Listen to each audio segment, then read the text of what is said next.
टूटी हुई दीवारें, खंडर और जहाँ देखो वहीं पर डर का साया। ये कैसी जगह है?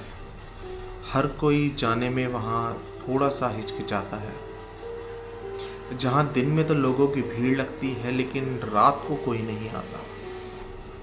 ये जगह है दिल्ली का फिरोज शाह कोटला किला।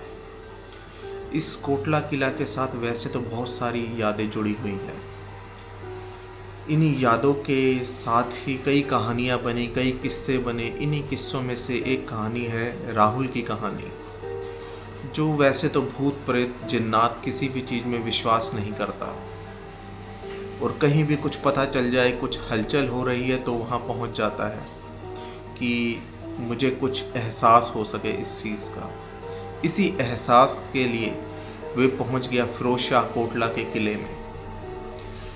सुबह तो सब कुछ ठीक था। शाम होते ही 4 बजे के आसपास कुछ लोग आने लगे, दीवारों पे अपनी पर्चियाँ, अपनी मन्नतें मांगने लगे। तो उसे लगा शायद कोई ये बाबा का दरबार है, कोई बाबा आके बैठेंगे और इन सब की परेशानियों का हल कर देंगे। लेकिन ऐसा तो कुछ नहीं हुआ। कुछ देर बाद ही देखा कि लोग वहाँ से जाने लगे।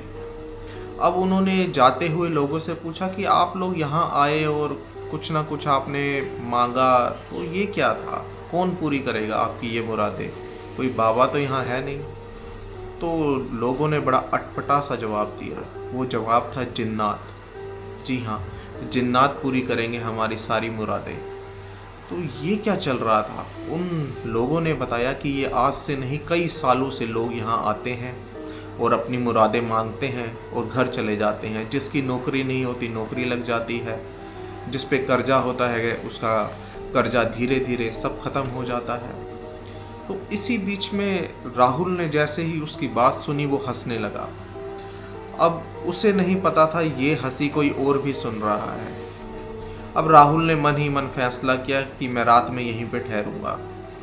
अब किले के जो भी सिक्योरिटी गार्ड थे वो सब आए, उन्होंने लोगों को जाने के लिए कहा। एक एक करके सब लोग चले गए, लेकिन राहुल अपने 2 दोस्तों के साथ उस रात वहीं पर रुक गया। कुछ 9-10 बजे तक तो ठीक रहा, लेकिन 11 बजे के आसपास कुछ हलचल होने लगी। ये हलचल कैसी थी? कभी पत्तों की सरसराहट की आवाज़, कभी कोई परछाई दिखना, कभी ऐसे लगे कि कोई पीछे से निकल के गया है। और किले में घूमते घूमते रात के 1 बज गए। उसे कुछ हल्की ठंडी हवा का झोंका सा लगा। शुरू में तो उसको सब कुछ नॉर्मल लगा, लेकिन उसके बाद ही उसने देखा कि कोई व्यक्ति सीढ़ियों पे चढ़ रहा है। अब ये कौन था जो सीढ़ियों पे जा रहा था? उसने देखा कि जो ये 3 दोस्त आए हैं उनमें से एक दोस्त सीढ़ियों पे जा रहा है। राहुल फटाफट निकला और सीढ़ियों पे चढ़ने लगा और कहने के लिए कि तू कहाँ जा रहा है, लेकिन उतने में उसका हाथ किसी ने पकड़ लिया। ये और कोई नहीं, उसके 2 दोस्त थे। वो देख के हैरान हो गया कि ये लोग तो मेरे साथ ही हैं, तो ये सीढ़ियों पे कौन चढ़ रहा है? अब सीढ़ियों पे ऊपर जाने के बाद कुछ देर बाद हंसने की आवाज़ें सुनाई देने लगी। ये सन्नाटा बढ़ता ही जा रहा था। ये सन्नाटा इतना बढ़ गया कि राहुल को समझ नहीं आ रहा था, ना ही उसके दोस्तों को समझ आ रहा था वो क्या करें। डर का चारों तरफ माहौल था। नींद आना तो दूर की बात थी। कभी लगता था कुछ लोग कोने में खड़े होकर कुछ बातें कर रहे हैं, कभी लगता था एक डर का साया उनके अंदर घर करता जा रहा है।